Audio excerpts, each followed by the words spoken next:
ఈరోజు జంతికలు చేసుకున్నాం. 2 శనగపిండి, 1 గ్లాసు బియ్యం పిండి, 1 స్పూన్ సాల్ట్, అల్లం పచ్చిమిర్చి 2 స్పూన్స్ పేస్ట్ చేసి పెట్టుకున్నాం. కొంచెం వాటర్ పోసి కొంచెం కొంచెం కలుపుకుంటూ ఉండాలి పిండి.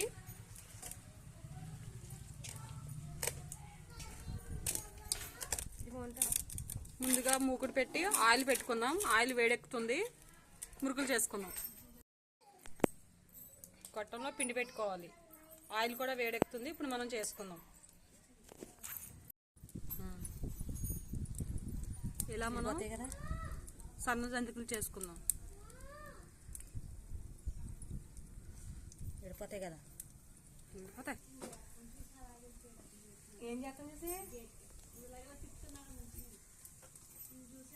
ఏమనుకున్నావురా? మామూలుగా లేదు. కదా. ఇంకొక సైడ్కి తిరగేసుకుని మనం 5 మినిట్స్ ఉంచుకున్నాం. ఏగిపోయాయి.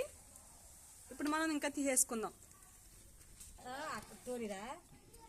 బెజ్జాల గిన్నెలోకి తీసుకుని మనం వాడేసుకుందాం. మనకు సన్న జంతికలు రెడీ అయిపోయాయి.